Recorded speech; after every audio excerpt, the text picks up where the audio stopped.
What's up, YouTube? The Lakers finally got their first win of the season, but given what we had seen in the first 5 games, I'm not confident they can consistently put forth efforts similar to last night. Statistically speaking, the Lakers' offense was the worst in league history relative to their era, and the composition of this roster is a big reason why. If you're new to this channel, be sure to subscribe, and without further ado, let's break down why the Lakers' offense has been a disaster this season.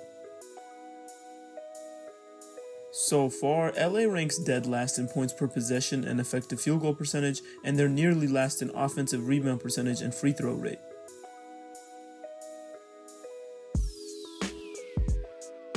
LA's offense has taken a massive nosedive since 2020, despite still having LeBron James and Anthony Davis and their signature pick and roll.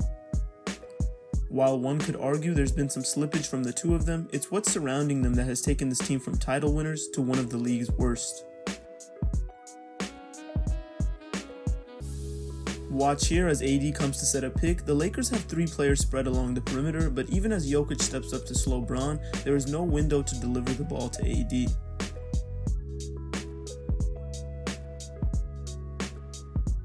Here on this next clip, as LeBron goes baseline, you see a third defender enter the frame from the weak side, which throws the action off and results in a turnover.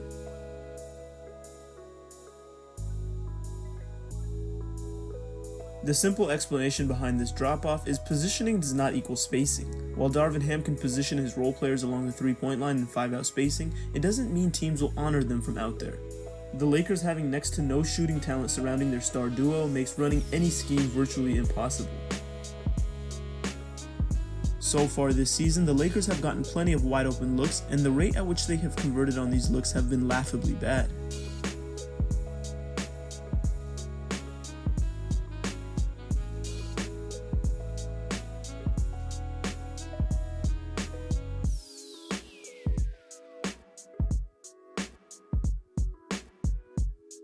LeBron, being in year 20, is clearly more floor-bound than ever, and having to deal with dysfunctional spacing is an absolute crime.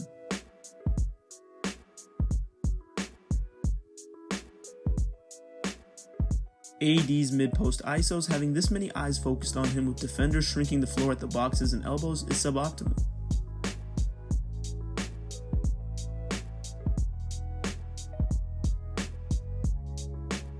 Even on plays where LeBron gets a preferable switch, the Lakers can't take advantage because of how distorted their floor balance is.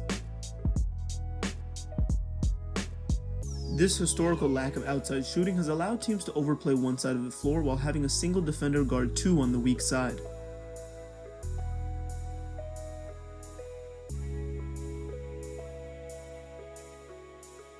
Even getting the ball to LA Stars has proven to be difficult because of how unconcerned defenses are with the supporting cast.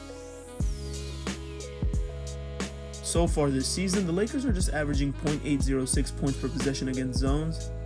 It tends to be unclear what LA is actually running, and they often settle for threes, which is just a win for the defense.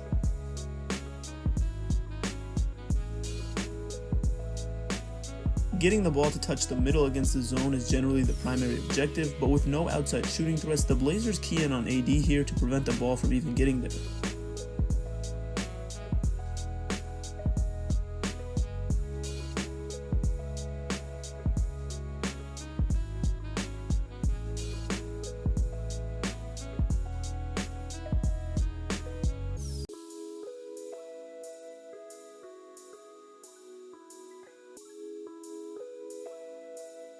It's a shame because when they do get the ball there, good things tend to happen.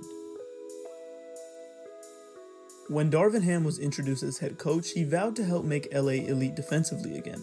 So far, the Lakers have been among the league's stingiest defenses by way of defending the 3-point line well and turning teams over. On a team with major spacing concerns, one would logically conclude that getting out and running off of turnovers would be the best way for LA to score, especially with the NBA removing take fouls to promote open court play.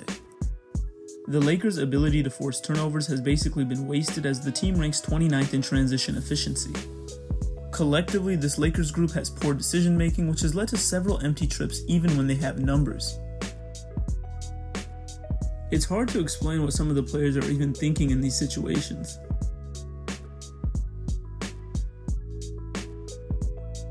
Look at this play where Lonnie Walker completely misses a wide open Anthony Davis under the basket.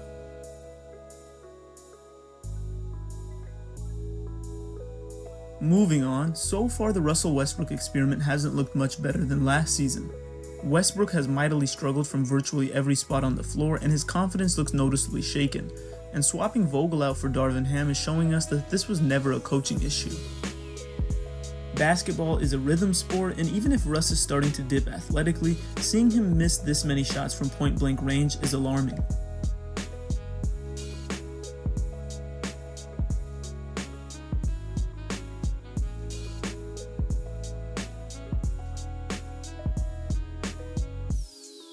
Even with that, Russ's inability to shoot from the outside is still the most detrimental aspect of his game. Watch here how Wiggins shuts off a driving lane by cheating off of him.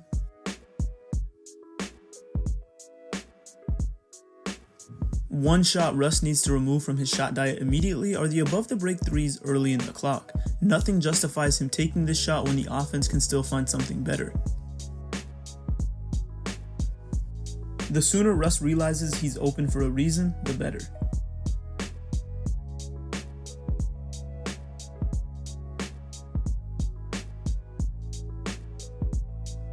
Even on plays where the process is good, Russ being the recipient of a driving kick pass turns what would be an open catch-and-shoot corner three to something far worse.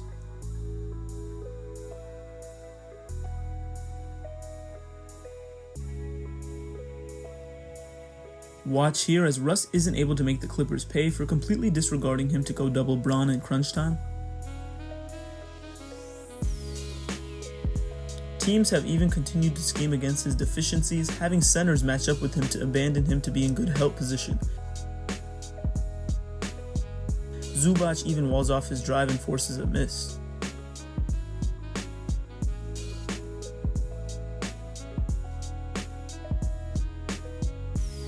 Against Portland, look at Nurkic paint camping off of Russ to give Bron no other real option but to swing to him for a three. Take a listen to Chauncey Billups talk about the strategy after.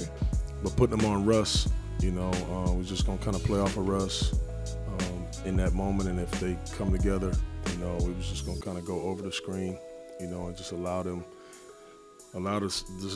offense to see what they were going to do with it.